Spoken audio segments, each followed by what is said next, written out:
बिहार में एक बार फिर से सियासी घमासान मच चुका है। एक बार फिर से नीतीश कुमार एनडीए के साथ गठबंधन करने वाले हैं। इसीलिए टेंशन में है लालू यादव और तेजस्वी यादव, क्योंकि उनकी महागठबंधन की सरकार अब गिरने वाली है। क्या अब भी एमआईएम का इकलौता विधायक पूरे बिहार के सियासत में हलचल पैदा कर सकता है और हो सकता है कि वो बिहार का सीएम भी बन जाए? पूरी वीडियो विस्तार से समझेंगे। उससे पहले अस्सलाम वालेकुम वरहमतुल्लाहि वबरकात। अल्लाह के नाम से शुरू जो बड़ा कृपालु और अत्यंत दयावान है। अगर नीतीश कुमार अगर सोशल मीडिया की बात माने और नेशनल मीडिया की बात माने, तो अगर नीतीश कुमार एक बार फिर से बीजेपी से अगर गठबंधन कर लेते हैं तो क्या कुछ होगा, उसे समझने से पहले आपको इस रिपोर्ट को समझना पड़ेगा। यह वो आंकड़ा है जो बिहार की विधानसभा का है। बिहार में कुल 243 विधानसभा की सीटें हैं। जो भी पार्टियां या जो भी गठबंधन 122 विधानसभा की सीटें जीतेगी, बिहार में उसी की सरकार बनेगी और उसी का सीएम बनेगा। इस वक्त बिहार में आरजेडी, जेडीयू, सीपीएम, कांग्रेस सहित 160 सीटों के साथ महागठबंधन वाली सरकार है। लेकिन अगर नीतीश कुमार अपना, और इस वक्त बीजेपी के पास 78 सीटें हैं जो कि ऑपोजिशन में है, और एमआईएम के पास 1 सीटें हैं। अब बीजेपी को सरकार बनाने के लिए महज 44 सीटों की जरूरत है। तो उस हिसाब से अगर जेडीयू अपना 45 सीट का समर्थन भारतीय जनता पार्टी को दे देती है तो बीजेपी का जेडीयू के साथ बहुत ही आसानी के साथ बहुमत से सरकार बन जाएगा। फिर बचेंगे तेजस्वी यादव या फिर आरजेडी। तो आरजेडी के पास इस वक्त 79 विधायक हैं, कांग्रेस के पास 19, सीपीएम के पास 16। अगर एमआईएम को वो अपने आप में शामिल करते हैं तो एक आजाद उम्मीदवार और 4 हिंदुस्तानी आवाम मोर्चा के विधायक, कुल 120 विधानसभा की सीटें आरजेडी यानी महागठबंधन के पास रह जाएंगी। 2 सीटें से दूर महागठबंधन की सरकार चलेगी, सिर्फ 2 सीट।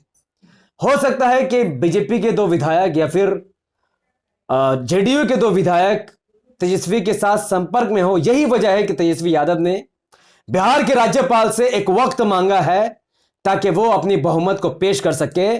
और खबर यह आई है, यह सनसनीखेज खबर है कि आरजेडी ने हिंदुस्तानी अवाम मोर्चा के अध्यक्ष जीतन राम मांझी साहब को सीएम उम्मीदवार बनाने का प्रस्ताव रखने वाली है।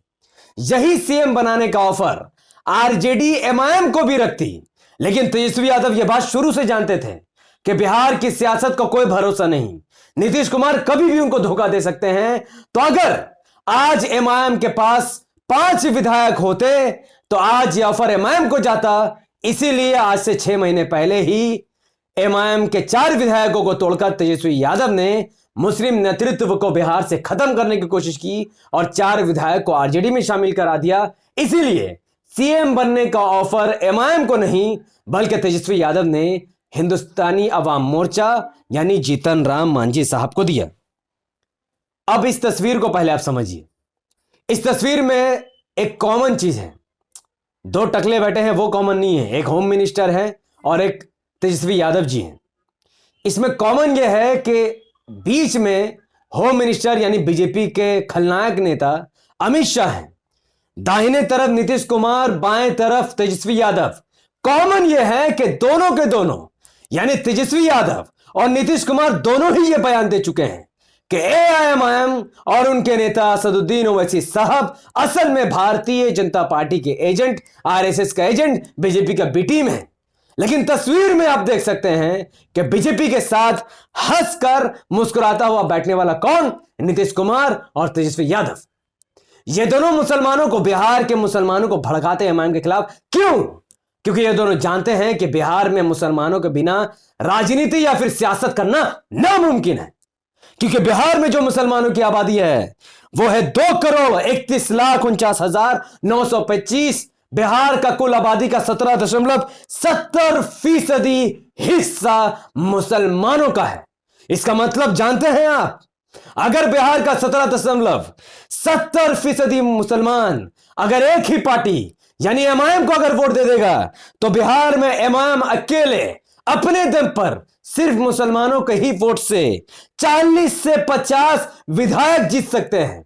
एमआईएम अपने दम पर मुसलमानों के वोट की वजह से 5 से 10 मेंबर ऑफ पार्लियामेंट यानी सांसद की सीटें जीत सकते हैं और एमआईएम अपने दम पर 4 राज्यसभा की सीटें जीत सकते हैं। यह है बिहार में मुसलमानों का सियासी ताकत, यह है मुसलमानों के वोटों की अहमियत, जिसको ओवैसी साहब बखूबी जानते थे। यही वजह है कि 2020 के विधानसभा इलेक्शन में सीमांचल के अंदर ओवैसी साहब रुक कर एमआईएम को 5 सीटें दिलवाते हैं, 5 एमआईएम के विधायक बिहार से जीत कर आते हैं। लेकिन अफसोस की बात यह है कि उन 5 में से 4 विधायक ओवैसी साहब और एमआईएम को धोखा देकर आरजेडी का गुलामी का पट्टा अपने गले पर लगा लेते हैं। लेकिन आज भी अगर जेडीयू बीजेपी से हाथ मिला लेती है और अगर आरजेडी एमआईएम के इकलौते विधायक अख्तरुल इमान साहब को अपना सीएम उम्मीदवार डिक्लेयर कर देते हैं या फिर सीएम पद का चेहरा बना देते हैं, तो आज भी बिहार में आरजेडी का काया पलट हो सकता है। कैसे? वो इस खबर से। इंडिया गठबंधन 27-30 पार्टियों का ये जो गठबंधन है, ये बनाने वाला कौन है? नीतीश कुमार। नीतीश कुमार ने इंडिया गठबंधन को बनाया और नीतीश कुमार खुद को पीएम का चेहरा के तौर पर देख रहे थे। वो चाह रहे थे कि गठबंधन उन्होंने बनाया और 2024 के लोकसभा इलेक्शन में इंडिया का पीएम कैंडिडेट नीतीश कुमार बनेंगे। लेकिन और यही डील हुई थी, इसीलिए वो चाहते थे कि वो पीएम बनेंगे और तेजस्वी यादव को वो बिहार का सीएम बना देंगे। इसी डील के साथ जेडीयू ने बीजेपी को छोड़कर आरजेडी से हाथ मिलाया था। लेकिन ममता बनर्जी ने गेम कर दिया। ममता बनर्जी ने पीएम कैंडिडेट के तौर पर नीतीश कुमार का नाम नहीं बल्कि खारगे का नाम सामने रख दिया, जिससे नीतीश कुमार घबरा गए। अब नीतीश कुमार का सियासी पारा चढ़ने लगा। एक तरफ तो बिहार का सीएम वो तेजस्वी को बनाना चाहते हैं, खुद पीएम बनना चाहते थे, लेकिन ममता बनर्जी ने तो गेम कर दिया। तो यहां पर नीतीश कुमार एनडीए और यूपीए में फंस गए, यानी कांग्रेस के महागठबंधन के बीच और बीजेपी नेतृत्व वाले एनडीए के बीच वो पूरी तरीके से फंस गए, जिसकी वजह से अब वो परेशान है कि वो एनडीए में रहे या फिर महागठबंधन में ही रहे। यही वजह है कि इस वक्त आरजेडी परेशान है कि कैसे भी वो अपनी सरकार बना ले। अब अगर आरजेडी अख्तरुल इमान साहब बिहार के इकलौते विधायक को अगर बिहार का तत्कालीन सीएम बना देती है अगले विधानसभा इलेक्शन तक, अगर बिहार में एमआईएम के अख्तरुल इमान साहब को अगर आरजेडी सीएम बना देती है, तो इसका फायदा इस तरीके से मिलेगा कि आने वाले 2024 के लोकसभा इलेक्शन में बिहार के 17.70% मुसलमानों का वोट और यादव का 14.26% मुसलमानों का वोट जब एक साथ मिलेगा, तो बिहार के 40 सांसद के सीट हो या फिर 150 विधानसभा के सीट हो, वो सब के सब एमआईएम और आरजेडी के खाते में चले जाएगा और मोदी खामोशी से तमाशा देखते रहेंगे। यानी बीजेपी का बिहार में सुपड़ा साफ हो जाएगा। लोग ये जरूर पूछ सकते हैं कि फिर तेजस्वी यादव सीएम कैसे बनेंगे? अरे भैया, सिर्फ 2 साल बाकी हैं। 2025 में बिहार में विधानसभा चुनाव होने हैं। 2025 में जब विधानसभा चुनाव होगा तो फिर एमआईएम के समर्थन से तेजस्वी यादव सीएम बन जाएगा, डिप्टी सीएम मुसलमान को बना देगा। यही इस वीडियो बनाने का मकसद है। और वीडियो को जाते जाते इस तस्वीर को एक बार फिर से देखिए। एक तरफ जब बिहार के 17% मुसलमानों ने अपना समर्थन, अपना वोट, अपना सियासी लीडर तेजस्वी यादव और नीतीश कुमार को चुना, तो आज इस मंच में कोई भी मुसलमान भागीदार बनकर नहीं बैठा हुआ है, हिस्सेदार बनकर नहीं बैठा हुआ है। लेकिन वही तेलंगाना के मुट्ठी बराबर मुसलमान डर कर और बीजेपी को हराने के लिए नहीं बल्कि ईमान और कुव्वत के साथ बीजेपी से लड़ने के लिए उन्होंने एमआईएम को वोट दिया। यही वजह है कि आज तेलंगाना के सीएम रेवंत रेड्डी के साथ अकबरुद्दीन ओवैसी साहब कंधा से कंधा और पैर से पैर मिलाकर चल रहे हैं। तेलंगाना की सरकार एमआईएम के दम से चल रही है। हालांकि बहुमत से कांग्रेस है, लेकिन फिर भी बिना एमआईएम के वहां पर कोई भी काम नहीं होता है। यह है मुसलमानों की ताकत, मुसलमानों की क़यादत, यह है एमआईएम। इसीलिए मैं कहता हूं कि एमआईएम का साथ दो। तो इस वीडियो को बिहार के मुसलमानों को समझना होगा कि सियासी ताकत कितनी जरूरी है ताकि आपकी बात लोगों तक पहुंच सके। उसके लिए आपको एमआईएम का साथ देना ही होगा।